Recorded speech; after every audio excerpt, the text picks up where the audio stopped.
Hey Geography peeps, so I wanted to address something that might need a little bit of explaining in some of the upcoming episodes, specifically Iran and Iraq. Whoa, I have not shaved. I need to shave. Hold on, I'll be back.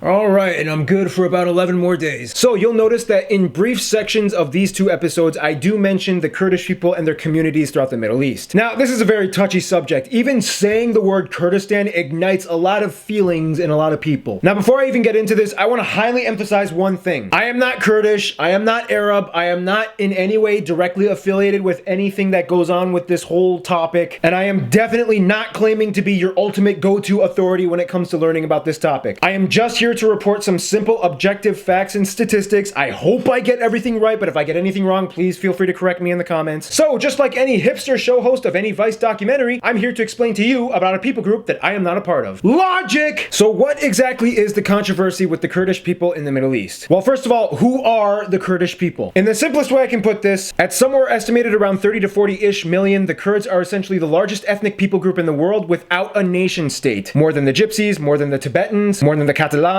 although they are really putting up a fight. I mean, you could argue that the larger Tamil group in India kind of has a thing going on, but it's not quite as dramatic as the Kurds. Essentially, the Kurds primarily live in an area that is split up between 4 different countries: Iraq, Syria, Iran, and Turkey, and the largest group living in eastern Turkey. This entire area is what Kurdish people like to call Greater Kurdistan, but literally all of their neighbors will never call it that, and they don't like that word. Ethnically, in the simplest way of putting it, the Kurds are kind of technically distant cousins of the Persians and Iranian peoples. They claim to be descended from the Median Empire. They are predominantly Sunni Muslim and have a distinct culture and lifestyle from the rest of their Middle Eastern neighbors. And in each area, each community of Kurds has adopted certain traits pertaining to the country that they inhabit. For example, the majority of Kurds living in Turkey speak the Kurmanji dialect and they write in a Latin alphabet, whereas the majority of Kurds living in Iran speak the Sorani dialect and they write in a Perso-Arabic script. After World War I, the modern day boundaries were kind of redrawn by the British and French, and that's where things got a little complicated. Technically, in the treaty, I believe there was a discussion about a possible Kurdistan state, but it never really came to fruition. And one of the biggest reasons why is because it would have been really difficult to establish. I mean, first of all 4 countries would pretty much never agree to at least completely secede their land to the Kurds. And second of all, even if by some miracle they did, the new Kurdistan state would be completely landlocked in an area where it is highly unlikely that any of their neighbors would want to support them. I mean, can you imagine trying to make diplomatic ties to the very people that reluctantly seceded their land to you? I mean, if anything, that would probably make them hate you more. So that would mean that they would have to reach outside of the Middle East for diplomatic ties. However, the problem is every country outside of the Middle East kind of already has diplomatic ties to their very neighbors that they have conflicts with. So in many regards, it kind of looks like a catch-22 lose-lose scenario. To this day, the only place that Kurds have a somewhat promising chance at any kind of autonomy would be the Iraqi Kurdistan region, which technically still falls under the Iraqi constitution, but it still has like a high level of self-determination. I mean, they have their own government, army, president. This will be explained more in the Iraq episode. However, in a nutshell, this is like the place that all Kurds are keeping their eyes on, especially with the passing of current events and conflicts with ISIS. Many Kurds have seen this war as a possible stepping stone to move forward in independence, at least in Iraq. But again, Iraq would not be happy with that. In the end, I don't know what the future looks like. I mean, on one hand, it looks like there is no possible way a Kurdistan state could be established, but then you look at the Iraq war and you're kind of like, no way,